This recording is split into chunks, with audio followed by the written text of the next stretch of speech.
welcome back to the Overplayed podcast, the home of sports and sports gaming for your ears. Not just one, but both, assuming you have both. If you haven't given us a 5-star rating yet, what the heck is wrong with you? Do it right now. Well, actually, listen to the show and then do it right after, because that would be more preferential, I think. I think we're right around the neighborhood of 55-star reviews, and Mills and I both need more. Well, as you can tell, my name is GoodGameBro, and the gentleman over there who has a hidden figurine somewhere in the background of himself. Well, that's my incredible co-host, Mills. Mills, how are you? If you can find it and circle it and send it to me on Twitter, I will give you a good heave-ho. Good job. Whoa, pause. Of course, you have to watch the video version of this, which is up on the Rare Drop Sports YouTube page. That we are doing a video version of this and an audio version. If you listen to the audio version, you're not missing much other than my epic beard and GGB trying not to look like Rudy Gobert. So, if you're watching the video version, just cover up the side where Mills is, and then you'll have a much better experience. And then cover up whatever ear hole, and then cover up whatever ear hole GGB's voice is coming through, and we'll be fine. Oh, wow. I'm crying. Mills, what have you been up to this past couple of days? Been a kind of eventful weekend. Avengers released their next gen update on the 18th last week. It's really good. It's really upgraded the quality and performance on both the PlayStation 5 and the Xbox Series X. They also released Future Imperfect, which is welcome considering how delayed a lot of their post-launch content has been, because Crystal Dynamics has spent a lot of their time fixing their game, fixing a lot of the bugs and the balancing. This downloadable content is Clint Barton, Hawkeye, as everyone's better known. And the villain is Maestro. Yeah, really? This is my wheelhouse. That's what they brought? Really? Hawkeye? They brought Hawkeye? Hawkeye's amazing. You kidding me? Oh, okay, hold on. Sorry. Okay. Sorry. For those of you that are not initiated, Hawkeye in the comics is a far better character than Jeremy Renner's Hawkeye in the movies. I understand that they S on Jeremy Renner's Hawkeye in the movies. He's one of the most boring street level characters. He is an unbelievable. When I was a weapon, when he was Hawk Guy, Old Man Hawkeye, all of these are great storylines of the comics. And I understand that I'm sounding a little snobby here that I'm talking comics over the MCU. But they also introduced Maestro, who is a future version of Bruce Banner, a very evil Hawk, a very smart Hawk, and a very good villain. They still have a completely empty end game, nothing to do once you finish the campaign and the DLC storyline. But the game is currently on sale, and for the initial campaign and story is worth it, actually. So also Justice League's amazing. Okay. I'm not spending 4 hours watching a 4x3 movie that had so many things that should have been cut. I'm sure there are things in there that are good. No shot I'm watching a 4-hour movie. So here's the problem with Justice League. It is 4 hours. It's entirely too long. It should have been 3 movies. It should have been a Cyborg movie. It should have been a Flash movie. And then it should have been the Justice League movie. Yep. What I will say is that the 4 hours that are in Justice League need to be in Justice League. There, with the exception of too much slow-mo, Cyborg is legitimately the heart of the movie. And that is not something you could say for the first one. The first one, he was a throwaway character. Flash is again, you see this like his father and him. You see that relationship. You see him growing as obviously the newest superhero. Like, there is so much that goes on in the Zack Snyder cut that it needs to be 4 hours, but it really should have been 3 movies. And we're getting a Flash movie out of this. I hope we get a lot more Cyborg, because Ray Fisher was fantastic as Cyborg. And I mean that. He is legitimately the star of this movie, without question. If you watch this for anything, it's to watch Ray Fisher as Cyborg. I mean, I think that's my biggest problem with what you just mentioned of this should have been a multiple movie thing. If they did like the Infinity War, like separate the 2 movies or whatever, totally get it, right? I probably am here for it. I'm watching part 1 and then I'm intrigued, but I can't invest a ton into a movie that doesn't have, in theory, it's not canon, right? Like they're not taking anything from this movie and putting it forward. So it's just like, I'm going to spend 4 hours watching something that was the thought of a director of like, okay, this can be the future to build upon. Just kidding, we're not going to be building upon that because creative differences, and he couldn't, muster up what the Warner Brothers or whoever essentially wanted. Yeah, it's very upsetting actually that they've done this cut and then they've pretty much said everything that happened in this. You can just forget about it. They're still doing a Flash movie. They're still doing a Black Adam movie with The Rock as Black Adam, and now just signed on right before we started recording. Pierce Brosnan is coming on as Dr. Fate, which is a huge guy. He works that character so well. But the things that have happened in this movie are not canon anymore yet. The only reason I say yet is because we didn't think we'd ever get the Snyder Cut. And I'm not one of those people that was begging for the Snyder Cut, by the way. We didn't think we were going to get the Snyder Cut. We got the Snyder Cut years later. Now there's a lot of fans in the same group clamoring that they want to, quote unquote, restore the Snyder verse. And be real clear, man, it did bonkers numbers for HBO Max. I truly think if they want to succeed and they want to go anywhere near what the MCU is doing, man, they need to do a serious consideration for this universe to have, especially with what they have with Darkseid and that entire storyline. They have a whole storyline and a major villain that they're just going to drop, and they absolutely should not. Darkseid is literally the best villain of any superhero movie they could possibly put in, Marvel or DC. He completely craps on Thanos in terms of what they have ability wise for him. So I need to see it. I need to see it in my life. Well, I'm not going to be spending 4 hours watching this 4x3 movie. I think at some point I'll probably do like a, hour here, break it up or whatever. But like, maybe I should. I'm unemployed right now, right? So maybe I should like spend some time doing it. But I have no desire. I haven't played a ton this past week. I've literally mostly Call of Duty. I've been playing a ton of Warzone, and then I've been trying not to play my emotions out of my eyes as my NCAA March Madness bracket just goes to shambles. Destroyed, man. What is going on in March Madness? You know what? Matter of fact, let's get into this week in sports. Let's talk about that first. March Madness has had unbelievable numbers of upsets. I mean, we're talking Ohio over Virginia. I talked highly of Virginia last week. It's pretty much anyone I talked highly of except for Illinois. Mills curse. No kidding. Abilene Christian over Texas, who I had in the Final Four. Oregon State over Oklahoma State. Loyola over Illinois. Ohio State went down. The number 2 seed went down. Like, what in the world is going on in this bracket? Is this a COVID bracket, or is this just that year? I think people are going to talk about, I don't think this is, so I have 2 things to say about this. I don't think it's just a COVID bracket. Has COVID contributed to some degree? Yeah, like Duke didn't play for 51 days or whatever that was. Multiple teams have had long stretches of not playing throughout the year because of COVID, or lost players for a significant time. Or even in the women's bracket, you're seeing Gino just came back as of the day we're recording, Wednesday, when he had been gone for 2 weeks. And I mean, UConn's UConn, though. They got the best, arguably the best player, Paige Buchers, who's just killing it. That chick from Iowa is insane, too. I think they play tomorrow or sometime soon. Anyways, I don't think this is as much as COVID as it is just what we're going to see is more of the norm for college basketball. There's more parity in college sports, men's and women's, than we've ever seen before. This is more of a product of what the AAU circuit has created, right?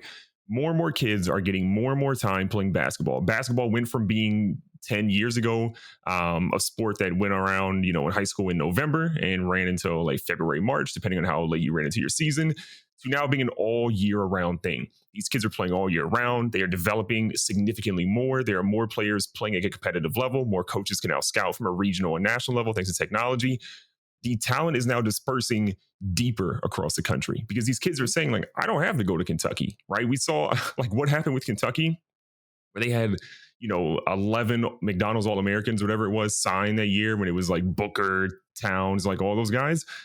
I don't think we ever see something like that happen again because kids are now seeing I can go anywhere in the country and I can do incredibly well. Succeed. This is more of a product of that, in my opinion. Absolutely. I think everyone's going to blame COVID. I fully agree with that. I think this is much more, modern day NFL is, or modern day, whatever you want to call it. Like, this is talent evening out. This is just the way it's been. It's happened last year too. I think the start of it was last year, but this year, I mean, you're seeing teams like Loyola Chicago. Loyola Chicago could very easily come out of that bracket right now, with the way they're playing. Yep. They're the 8th seed. I like there are teams. Oral Roberts is facing Arkansas, and I don't think anybody coming into this game thinks that Oral Roberts is going to get blown out. I think Oral Roberts has a legitimate chance against Arkansas. There are teams like Syracuse versus Houston is coming up this weekend. UCLA versus Alabama. I mean, a historical school is 11 seed. There is just absolutely crazy matchups coming up this weekend. What's funny is probably the worst team left in it, Creighton, is going to go up against probably the best team left in it, Gonzaga, and Creighton's a 5 seed. Like, I still think so. My guesses on this is that we're going to see some Cinderella come out of this into the Final Four. My guess right now, I still think Loyola Chicago is in the best possible spot. They're facing Oregon State, so there's a team they should beat. Should means nothing at this point, unfortunately. Team they should beat, and they really don't have anybody else in that bracket right now. The other game in the what is it, the Midwest here? Let me double check here. Yeah, the other game in the Midwest is Syracuse Houston. And Houston has looked really good at points this year, but dude, they've had some serious down points this year as well. To everything that I have, man, I still think Baylor's the best team in this bracket or in this tournament left. Of the 16 teams left, I still think Baylor's got the best chance to win. Yeah, dude, I struggle a lot with this. I mean, here's the thing I love seeing though. Like, I think you look at the Loyola Illinois matchup, and I think as I look at that matchup and the Abilene Christian matchup, there's two things that were similar with both of those teams with what they played. They were both small state schools playing the big state school. And I don't remember if it was Bomani Jones or someone else that was talking about this recently on air. They brought up a fantastic point of, if you were one of those kids that went to Loyola Chicago or went to Abilene Christian, and you were not recruited by the big state school, whether it was Illinois or Texas, that is a chip on your shoulder. And I guarantee as the coaches went to the locker room for Abilene Christian and for Loyola Chicago, they were like, that school didn't want you. They didn't want you. Show them right now in this moment why they should have recruited you. And I guarantee that set off a fire in both of those teams. Obviously, other things matter, right? Those kids have talent. There's a lot of things going on. Mm-hmm. But I guarantee there was a similar message that was said to them. In terms of what I feel about this bracket, I still think Gonzaga is the best team out there, top to bottom. They are incredible. I said it in our last episode, I still believe in USC. The Mobley brothers are incredible. Evan Mobley is going to be, at worst, I think a top 5 pick in the NBA draft. I love what they are doing, but Oregon's full of some dogs. So, like, for me, if there's a matchup that I want to see the most right now that I want to watch, it is the USC Oregon game on the 28th, so this weekend, because I think that is going to be one of the most fun matchups we're going to have. And I wish it were deeper in the tourney, just unfortunately not. I mean, if it's USC Oregon, they're going to face the winner of Gonzaga Creighton. And again, I don't see Creighton doing anything in Gonzaga. It's a very bad matchup for them. So Gonzaga USC or Gonzaga Oregon, both, they're coming out of that would be very, very good matchups in the West. East region, we've got Michigan versus Florida State and Alabama versus UCLA. I tend to lean that that's going to be 1-2 at the end of the day. I think Michigan's going to face Alabama. I like UCLA. I don't like UCLA that much. And Bama's a very good team this year. The Midwest, we'll talk about this just real quick to go over the rest of the picks. Oregon State, Loyola Chicago. I think Loyola Chicago is coming out of the Midwest at this point. There's just too much magic around that team, because the other team they'll face, as we talked about, Syracuse, they're upset, is going to face Houston. Syracuse got a real chance here against Houston too. If they can slow the game down, if they can slow Houston down in any way. Again, we talked about Houston's had some big down points. And then Baylor's got no challenge. Baylor's got no challenge in the South right now. But it's Baylor Villanova, who, again, Villanova did not look good in their win, even though they did get the 5-12 matchup. And then Arkansas versus Oral Roberts. Dude, the reason Oral Roberts has got a chance against Arkansas is because Arkansas is not as good as a 3 seed, and Baylor is going to blow out anyone that comes out of that. So I really do. We're getting to the point where I really think Baylor's got the easiest spot.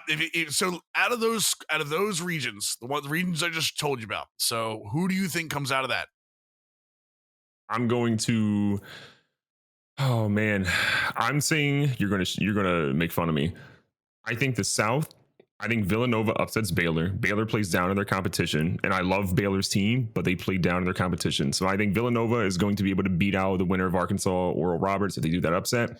The West, to me, it's either Gonzaga or USC, in my opinion. I'm going to just go with Gonzaga because I love what they're essentially doing. Point guards, forwards, they've got it all. Kisper can shoot the lights out. That team's really fun. Drew Timmy's a stud. Suggs is a great guard. East, I'm going Florida State out of the East. I like Alabama a lot. I don't like UCLA. Don't respect them at all. Michigan, incredible. I can't root for Michigan living in Ohio now. So I'm going Florida State coming out of there. And then Midwest, I'm going Syracuse. Buddy Boeheim's been shooting the lights out. That stupid zone defense. Zone is for cowards. I 100% believe that. But that zone defense has been helping them out a ton. I'm going to say Syracuse gets the job done in the Midwest. An 11 seed gets into the Final Four. That's wild.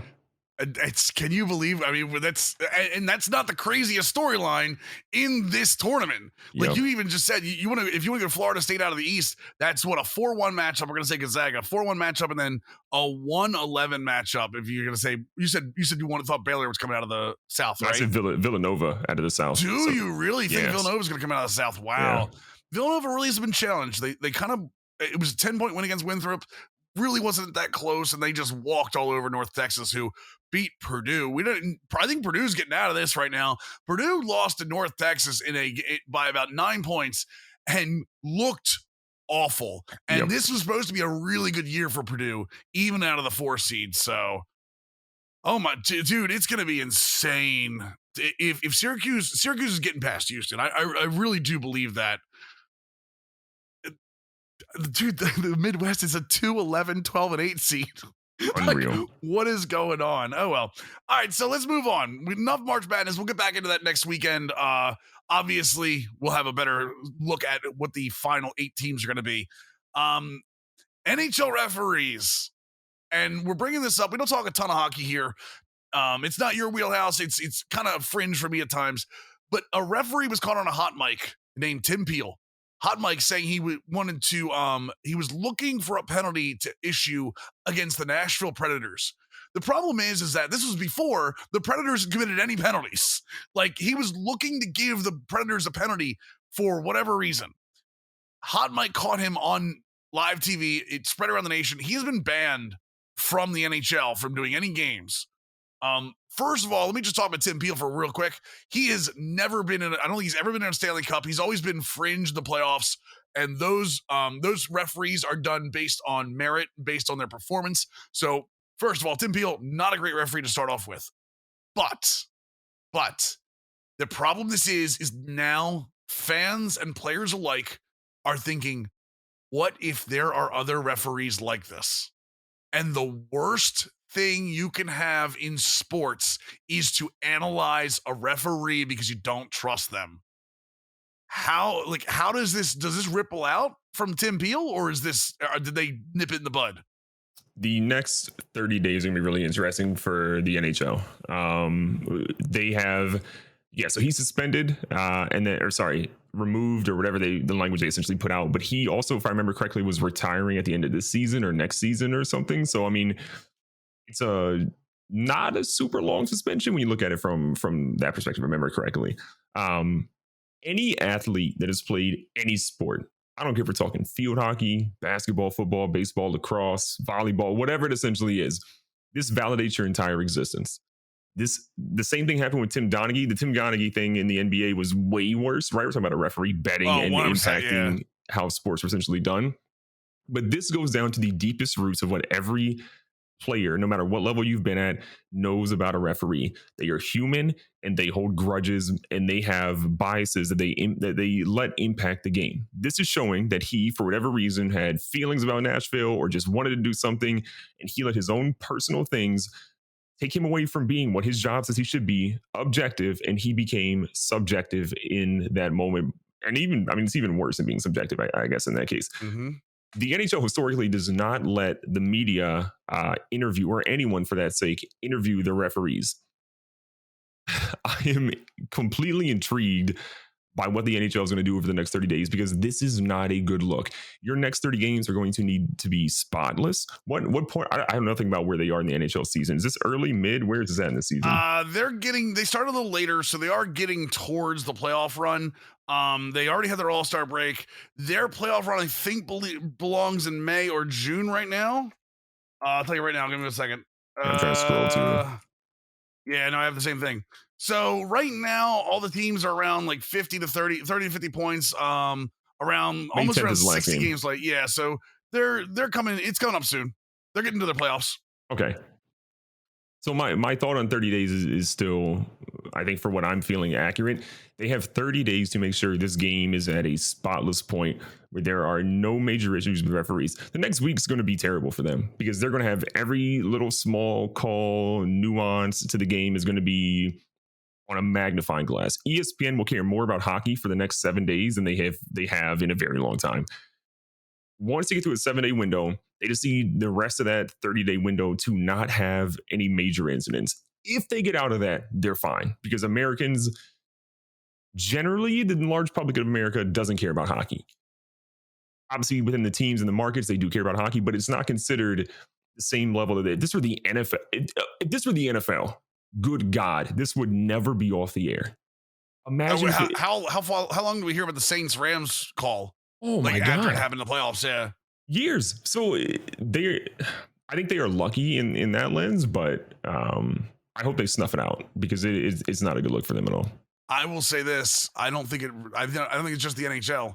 I think this got national coverage in America. I think a lot of people shouldn't know the name Tim Peel. Honestly, if you're a referee and someone knows your name, it's bad. It's Amen. Not unless your name is Ed Hockley. Like, other than that, like NFL referees that actually get screen time specifically to talk. Other than that, you shouldn't be known. The less you're known, the better. Tim Donaghy lives in infamy. Every sports fan knows who Tim Donaghy is at this point. Tim Peel, he's lucky. He's lucky it wasn't like a criminal thing. It's on ice, but you have to be able to trust officials.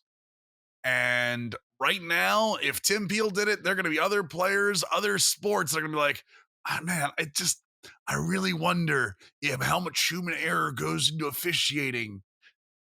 And Lord knows, guaranteed, the whole robot thing. Right. The robot thing for like robot umps is going to come up. The officiating the NBA has been under scrutiny a lot lately, especially with some of the awful calls, even with review.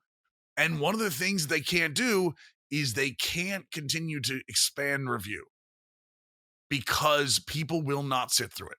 It extends games to an incredible extent. People don't really understand how much it extends games, and they still get the call wrong.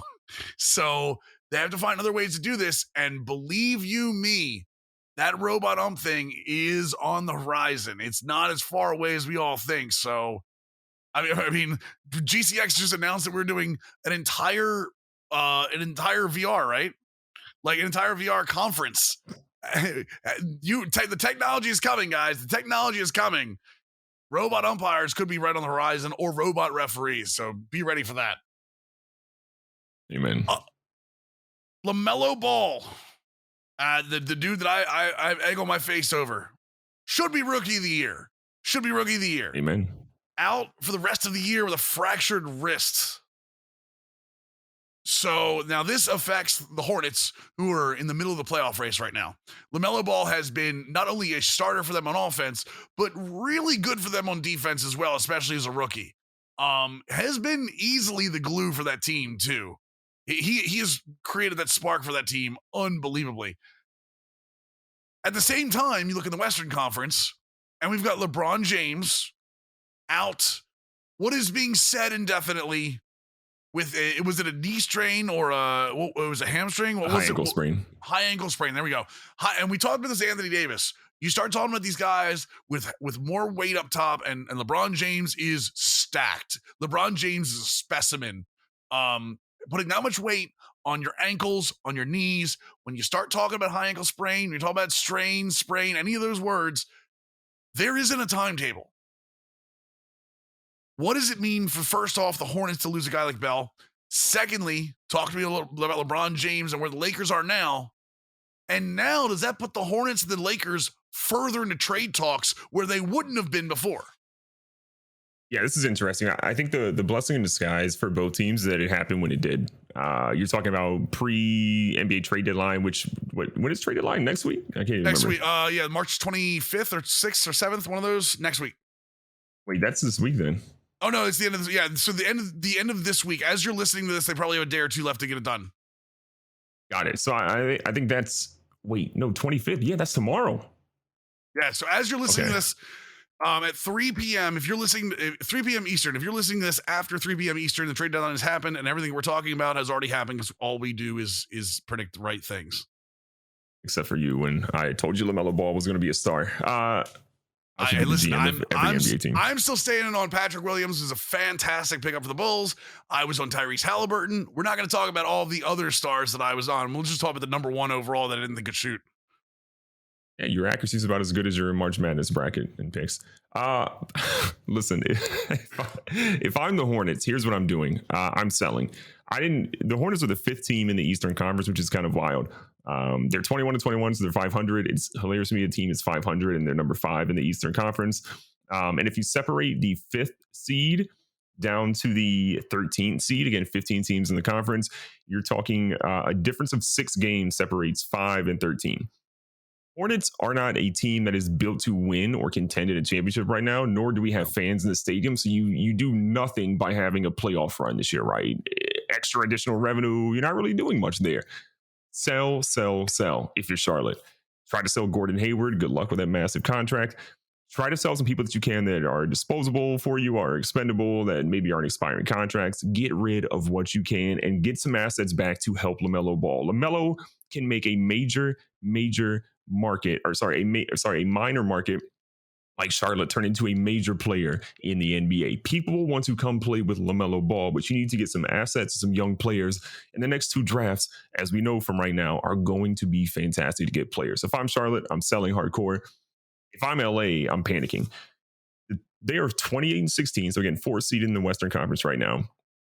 The Kings, which is the 13th seed, are 10 games behind them. So 4th to 13th is merely 10 games.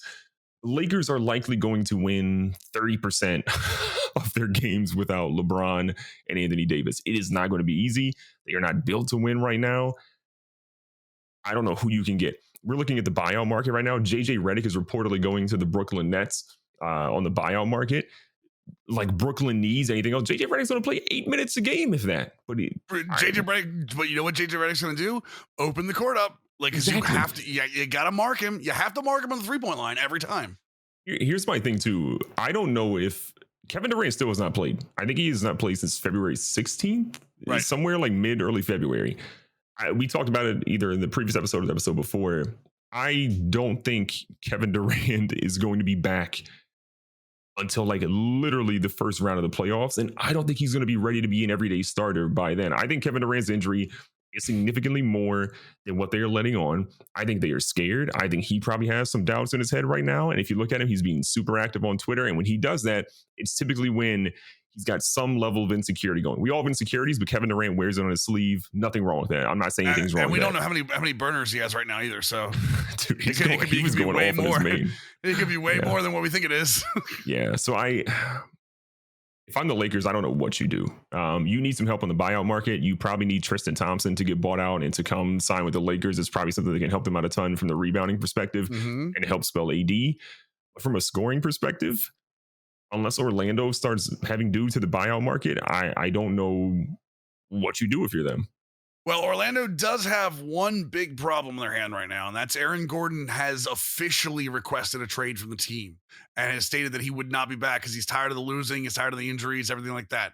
So there is a scorer that could play in the 3-4 spot because Aaron Gordon can conceivably play in the 3. Probably he's better fit for the 4, let's be fair. Who could play on that team. I just don't know who the Lakers will have to trade. Like, what do the Lakers have to trade at this point? Yeah, I'm trying to look and see what they have from draft picks, but like I can't imagine they have draft assets right now. And not with who they have on that squad. And even if they do, like, are you just going to give it up?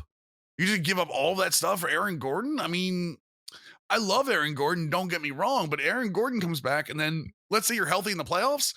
You're going to have LeBron, Anthony Davis, Aaron Gordon. Like, that is an incredible, I mean, it's a bag of riches for you, an absolute embarrassment of riches. But here's the thing.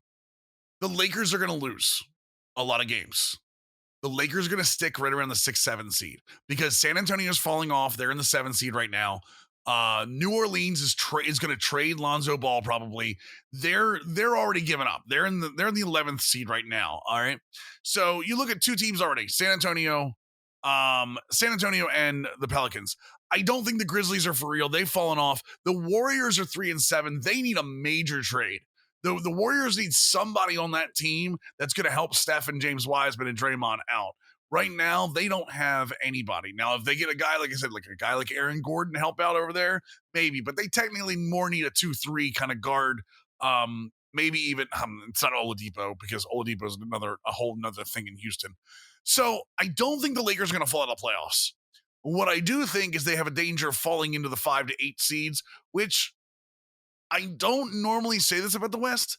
I don't know affects the Lakers that much if they get LeBron and Anthony Davis back by round 1. If they get LeBron and Anthony Davis back by round 1, I still think they're a really good matchup for the Jazz.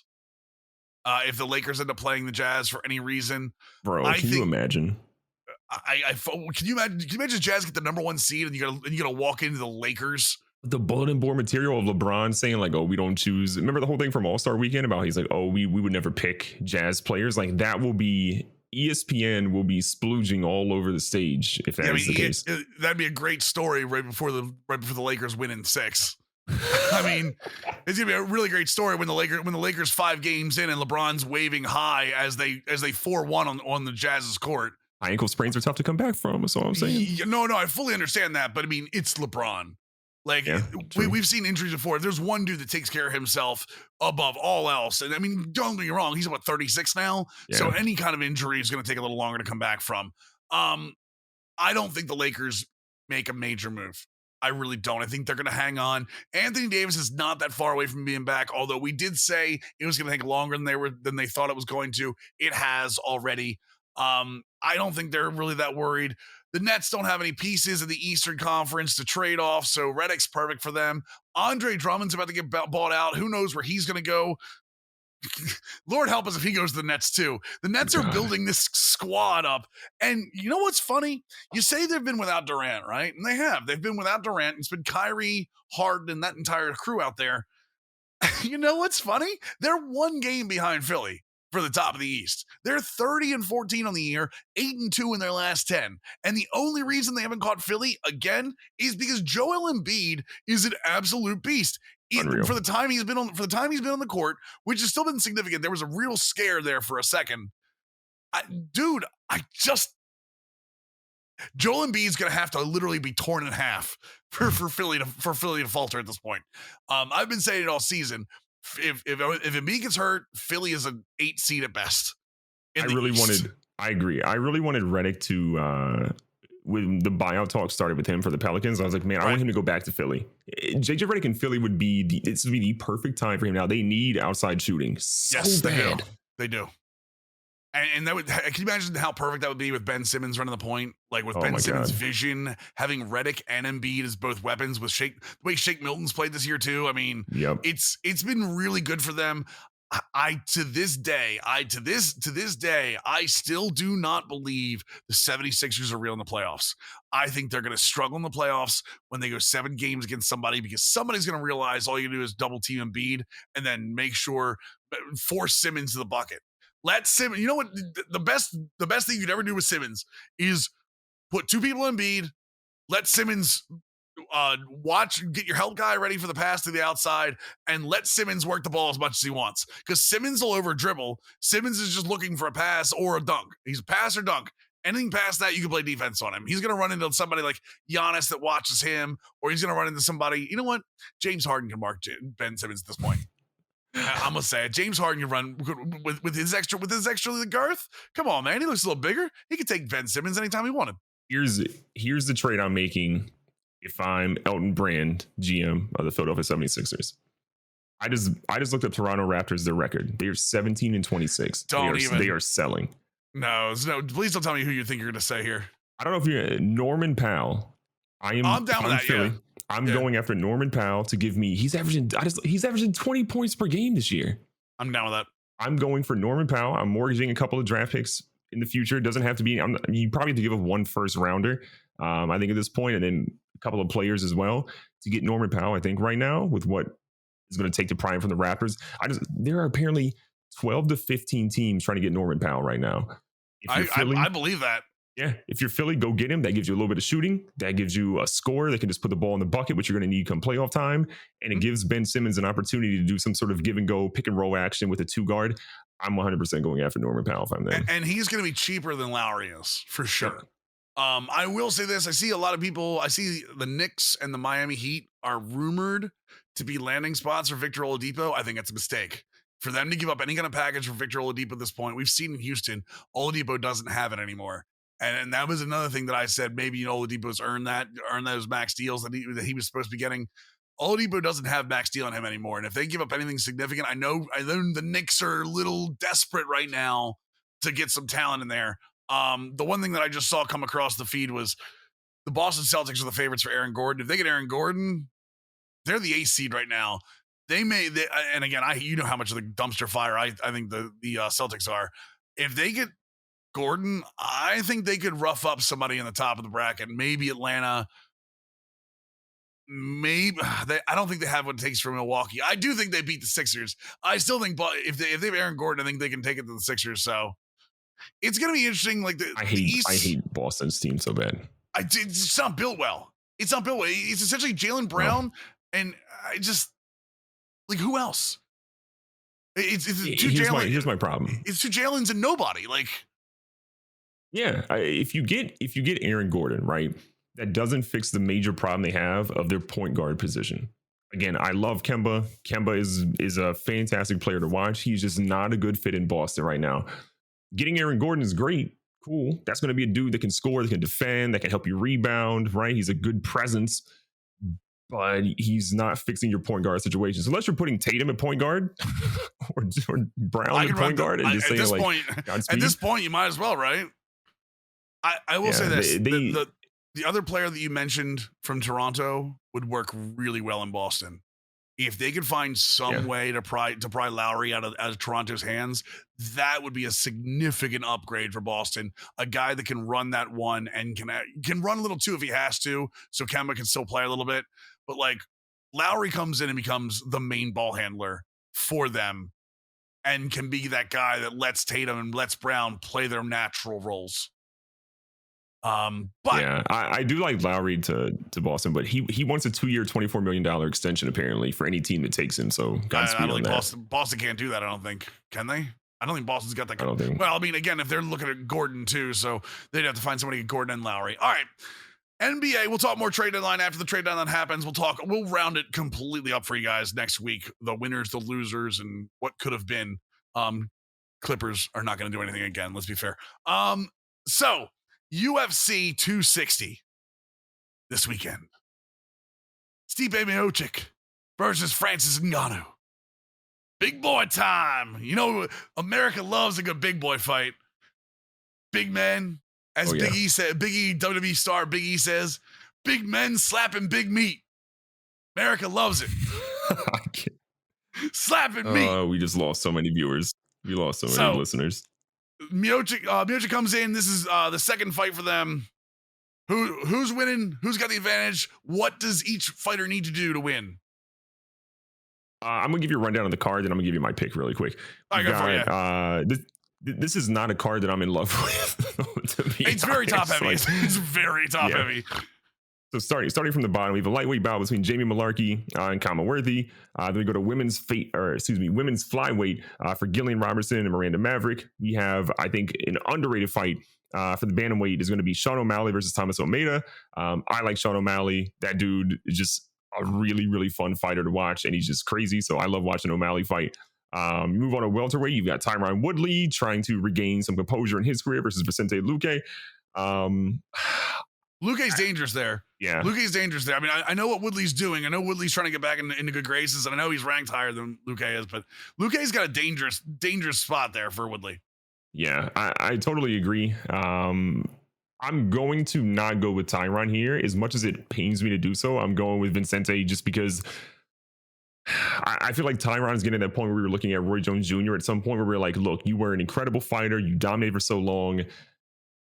Please just step away from the game, right now. But I respect him still trying to go out. Don't ruin the legacy. Like Tyron Woodley is one of those names that, like, mainstream, when you talk about UFC, a lot of people know who Woodley is. If they saw Woodley fighting now, they might start to forget purposely. 100%. And so I want Woodley to win this fight, but I just I don't feel confident in that pick. And then the main title fight here, or the main fight, is going to be Stipe Miocic, the reigning champ out here from Ohio, versus Francis Ngannou. Look, man, here's my breakdown for this. I was looking it up earlier just to make sure. I'm going to punch it back into Google to make sure I get the actual dates right here. Here are the last fights that Stipe has had. Okay, so hasn't fought at all in 2021. Obviously, we're still early. He fought once in 2020 against Daniel Cormier, which he obviously won that in a round 5 decision. 2019, he fought against Cormier again, which is a KO TKO for him in round 4 against Cormier. And then 2018 is when he lost. He lost to Daniel Cormier, and then that was early year in July. And then, in January, he fought Ngannou and beat Ngannou. And then he fought Daniel Cormier and lost to Cormier in July. Lost the title at that point. Cormier took it, and then he ended up regaining it back for 2019 and 2020. The heavyweight division has had 3 title defenses since 2018, which is terrible to me. We need to see this division fighting more. To your point earlier, I won't use the quote you use, but heavyweights are what makes the world go round in fights, whether it's boxing, whether it's MMA. People love to watch heavyweights fight. Right. I love Stipe. Stipe is an incredibly well-rounded fighter. Stipe is also 38 years old. He's fought not a lot. Being a heavyweight, I think you need to be a little bit more in terms of being in tune in the fight game. I'm going Francis here. Francis Ngannou has looked phenomenal in his last 3 to 4 fights. I think his last 4 fights, he's all won in 90 seconds or less. Each fight has been a 90-second or less fight, if I remember correctly, from his last few. He has been incredible. And I'm going with Francis Ngannou here. I think it's going to be 3 out of 5 rounds. But I think these two dudes hitting each other, Stipe's going to try to take him to the ground. I'm hoping Francis Ngannou's team is giving him much better wrestling vibes. But I fully believe Ngannou wants to avenge what happened to him in 2018, which was, I think, an embarrassment from what he sort of predicted, because he rocked Miocic, and then it was downhill from there from the wrestling side. I'm going Ngannou by round 3. I'm going TKO in this decision. I think that Miocic has slowed down enough. And Ngannou, I really do think Ngannou is at the top of his game right now. Ngannou is going to murder Stipe Miocic. I love watching Miocic fight. I've loved it for years. It's Ngannou's time. It's Ngannou's time without question. Agreed. I will say this, for those of you tuning in for UFC 260, check out the prelims. If you see one prelim, the Water Buffalo, Fabio Charant, is making his UFC debut. And I'm just telling you, listen, I saw this kid fight, it was at LFA. What was I watched? I saw him in a fight a couple months ago, and it's entertaining as hell. He has knockout power. He's quick. He's going to impress. He's facing off against, oh God, what is his name? Who is it? I'm blanking. Oh, he's facing off against Menafield. Alonzo Menafield, who's 9-2, right? Yeah. 100%. Charant's coming in. Charant's kicking Menafield's ass in two rounds max. 2 rounds max. It's going to be an entertaining fight. You watch what I tell you. I'm telling you, just tune in for this prelim. If you watch anything, or at least watch the highlights, because it's going to be sick. This dude is coming in with a chip on his shoulder. The only reason this fight is even happening is because there was a COVID-19, I think it was a contact trace. Was it for the fight that was supposed to be there? I think William Knight was supposed to be there or something. I think you're right. So this is taking the place of that fight. Dude, this kid, there's a reason they call him the Water Buffalo. He is entertaining to watch. He is going to be fun to watch, and he's out there to knock somebody out. That's his job. His only path in life is to make sure that Menifield's chin ends up on the other side of the octagon. All right, watch this fight. It's going to be fun as hell. So Okay. that's my I'm tuning in. that's I'm my now a fan of that's the my Water lock. Buffalo. My lock is Fabio Charant under 2 rounds, maybe first round, because Menifield's not really Menifield can be aggressive at times, and definitely Menifield will get in there with guys, but he doesn't want any of Charant. He doesn't want any of Charant. So moving on, we got some sports gaming news. First of all, MLB The Show 21 announced their next legend, huge name, Roberto Clemente, Pirates legend, will be in Diamond Dynasty and the Legends rosters for franchise. This is an absolute massive name, and we're still a month out. We're a little short on Legends this year in terms of legend reveals. Normally, a month out from the game, we start getting like rapid fire with these feature premieres, and we've been 2 feature premieres in. We've gotten or 3. This will be the 3rd feature premiere in. We've gotten Grady Sizemore from the Cleveland Indians. We've gotten now Roberto Clemente. We need more. We either need more, or the name's got to get bigger. We got to start talking. You got to get into like A-Rod Jeter category. I think we're going to get a big name. To me, I think 100%. If you're going with so few names, and again, Clemente is a monster. You're going to see a monster arm. You're going to see a great bat. He's going to be a fantastic player to play with in that game. But to your point, I've been sort of underwhelmed by the amount, right? The quantity. Right. So when you see quantity go down, you have to assume the quality is going up.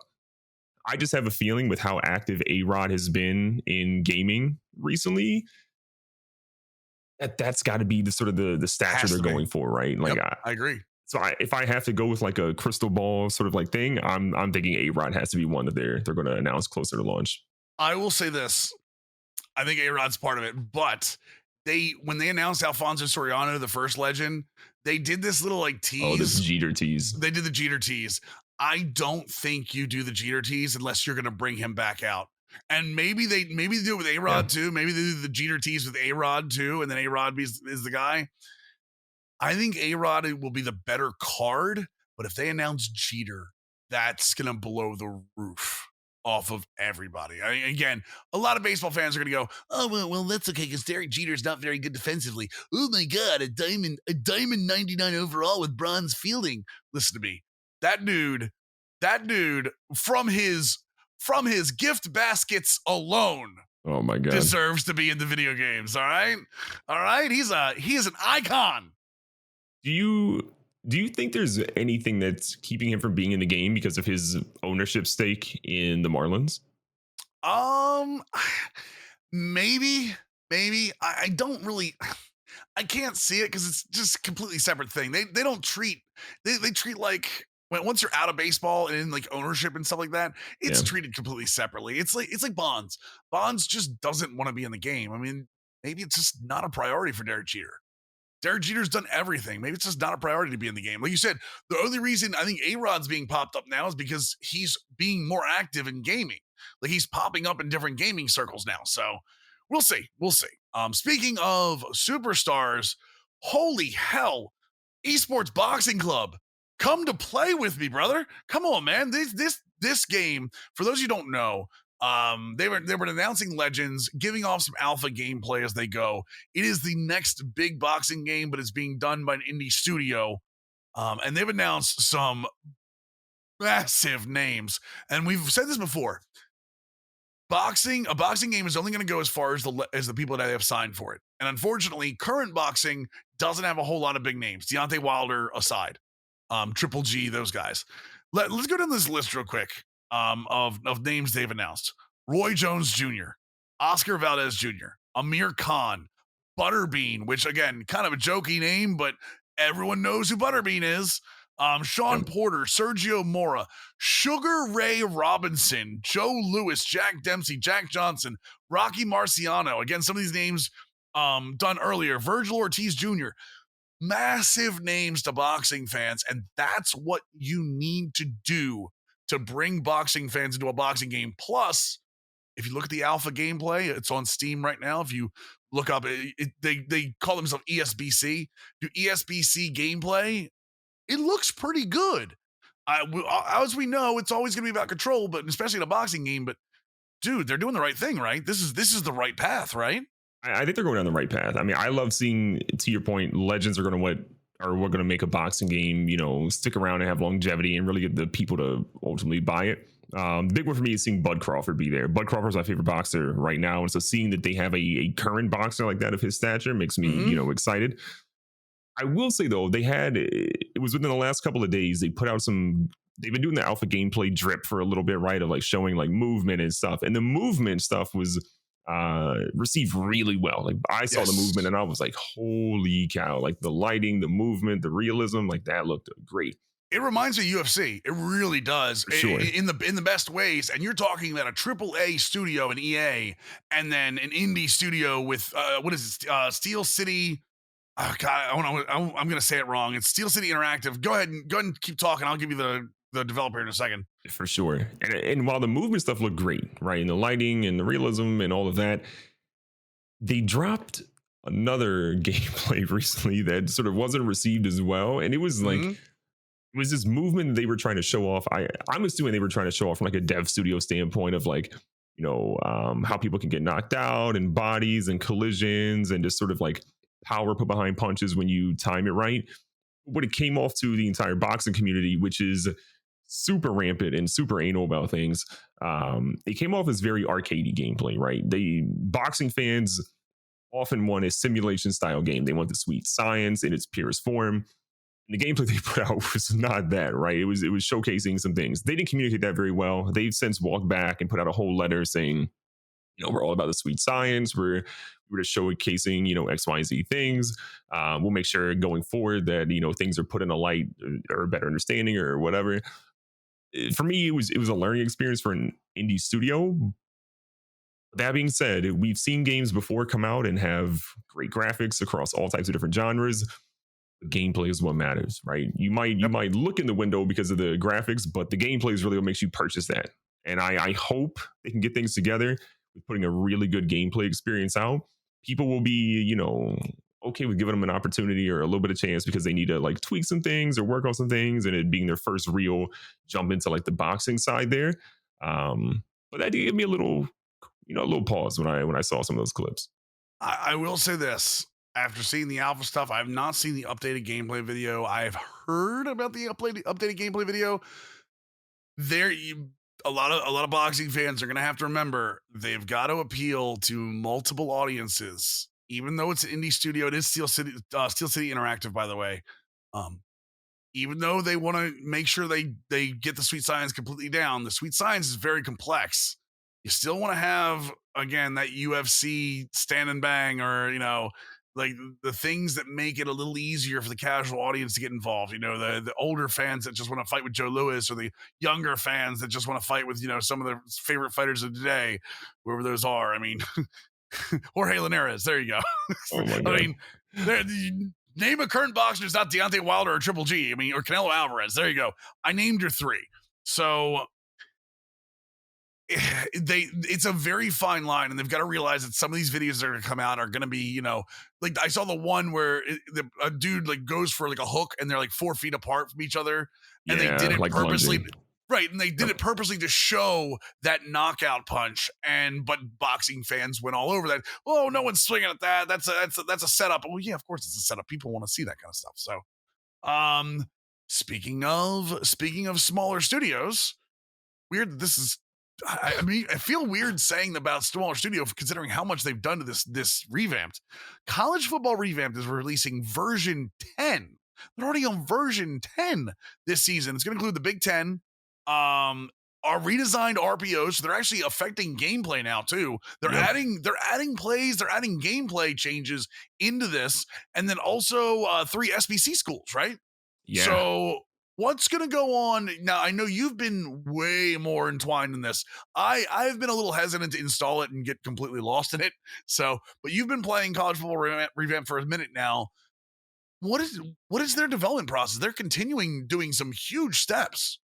This is my favorite game that I'm playing right now. Like, I probably play this more than Warzone. It's a game that I've played like off stream, which I mean, we've talked. I don't really play a ton off stream, Right. maybe Rocket League here and there, but like this is a game that has engulfed me. I love college football. I love the pageantry. I love the tradition. I love all the different things. I love recruiting, like all of those different aspects. College football revamped has been great because I know we've often joked about calling them a studio. They're just like a bunch of dudes that have just banded together and done this across the country during the Rona, and it's incredible to see what they've essentially been able to accomplish. To your point, version 10, what they've been doing with these versions is each version has a selection of schools that they're basically working on, and so they're saying like, okay, I'm just saying, but like this version we're going to do the SEC, this version we're going to do half of the Big Ten, and then the second half of the Big Ten will come in the next piece. We'll do SBC, or we'll do the AAC or whoever. Like they've been working on things in iterations of that, and they've been dropping previews on their Twitter, CFB Revamped on Twitter if you're looking for them there. They've just done such a good job of updating the uniforms, updating the key art in the game, the RPOs. Like these are actual gameplay elements they've been essentially putting in. They fixed logic with computer controlled AI. They fixed play calling logic. They unlocked, I think it was something like 500 plays for the CPU to actually use. What they found is that the CPU was only limiting themselves to something like 30 or 40 plays per playbook, and so they unlocked it.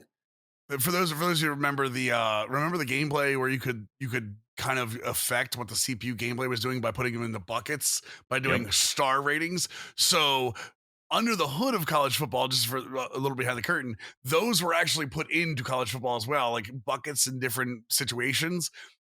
What this college football revamped must have found was these buckets there and said, all right, screw the buckets, get rid of the buckets, let them call what they want to call in situational. So that alone is worth the price of admission for versus CPU gameplay, which is what most of this is going to be anyway for college football revamped. Having the CPU be able to have access to their entire playbook was a huge flaw in NCAA 14. And the fact that this development team is affecting gameplay in a massive way. They're not picking little things. They're attacking major flaws in NCAA 14 and saying, screw it. We want this to be the best college football game they can. I'm going to ask you one other question about this. How long does EA let this go? That's my fear.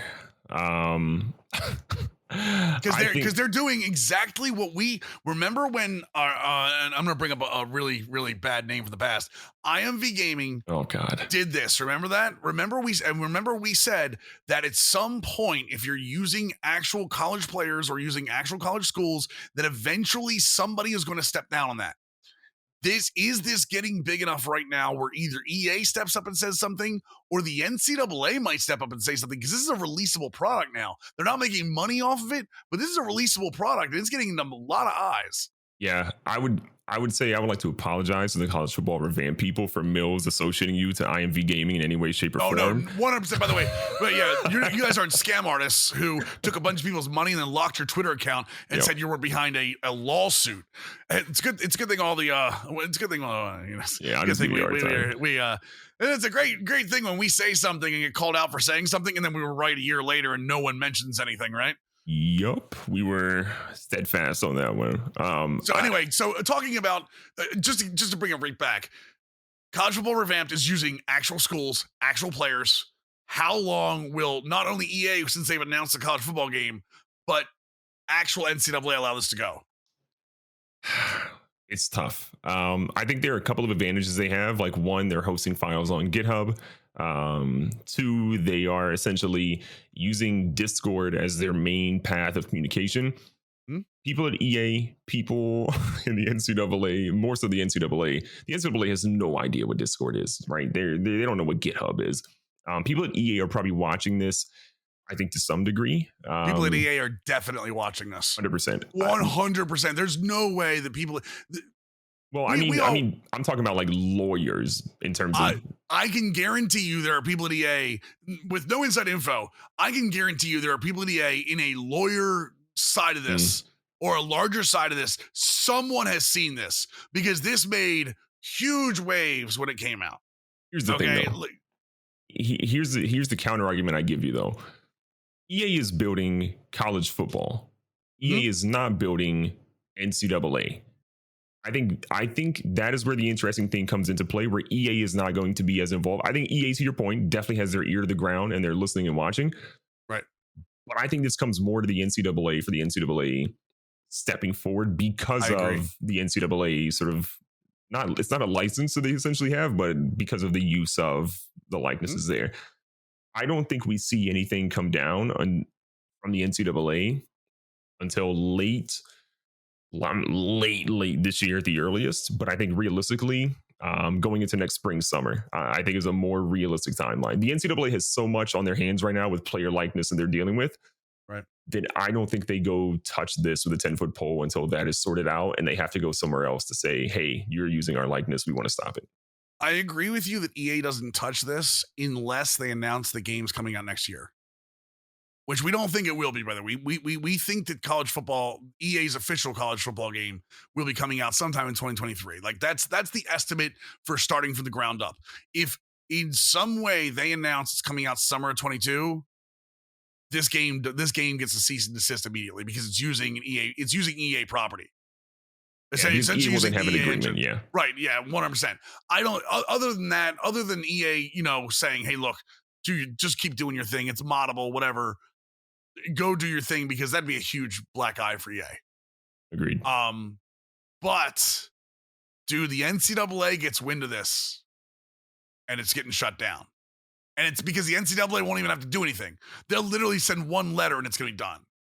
Because I love the college football revamp guys. I love the fact that they're doing this. But if the NCAA gets word of this, there isn't a lawyer in the world that's going to touch this, especially not for a modded game. So again, not that we want to think about that, but there is something to be said about how far they can go with unbelievable work they've done. And again, let me just reiterate that. If you have not tried this college football revamped and you have a system that can run it, and you're a college football fan, you owe it to yourself to try this out. I've seen it streamed. I've seen it played. I've seen YouTube videos. It looks fantastic. And all they're doing is upgrading as it goes. I'll even go as far to say it might be the best football game out right now. Yeah, the lipstick they've put on the pig that is NCAA 14, because NCAA 14, we've said it before, was never a great gameplay game. Right. They've improved the gameplay. They've improved just the aesthetics, the visuals, the uniforms look fantastic. And so it actually makes the game itself look better at that point. I think the work they're doing is these people should be having jobs. A lot of these people that are making the game better should be having a job. And I also would commend them heavily because they are not supporting piracy on this, right? They're telling you that you need to have a copy of NCAA. If you do, here's how you can essentially convert it from a physical to a digital piece to then get into, the emulator or whatever the file piece might be. They've done such a good job to make sure they're going about this in the most right way they possibly can. They need more love, in my opinion. So go give them a follow on Twitter. Go join their Discord and download, well, not download, but get the mod, set it up with your game, your system, and have some fun. And again, their Twitter one more time is at CFB Revamped, right? Am I correct? And there's no numbers in that? Correct. You are so correct. It's Charlie Foxtrot Bravo Revamped. And again, definitely keep your ear to the ground, keep your eyes on it. Their Discord, I've already heard good news, but their Discord is nothing but inviting. We have a couple people in my community that are in that Discord that like check things out, report back to me and say, hey, Mills, you should play this on stream. And I'm like, yeah, I got a lot of things to play. I'm sorry. So I do want to bring one more thing up, and this is not so much sports gaming, just in general. Game Pass is unbelievable. They added EA Play to the PC. Mm-hmm. Xbox is at an all-time high right now. Not only that, for those of you on the video version, I'm going to put this up in the camera. This is a Razer Kishi. It is a mobile handheld game control. It is up on, you can get it anywhere now. They're still in stock everywhere. I have a Pixel 5, and I played my NBA 2K, my team, in solo games on a mobile signal with remote play through the Xbox app with this Razer Kishi around my phone with no lag. What a world we live in. On a mobile signal, not a Wi-Fi signal. I don't suggest it because, unless you have unlimited data, because it's probably pretty heavy on that. But what I will say is that I am thoroughly impressed. And coming from a PlayStation guy who was a PlayStation 4 guy last gen, this remote play is unbelievable. I've never experienced anything like this on console, and it has now become something that I do. Even this is sound.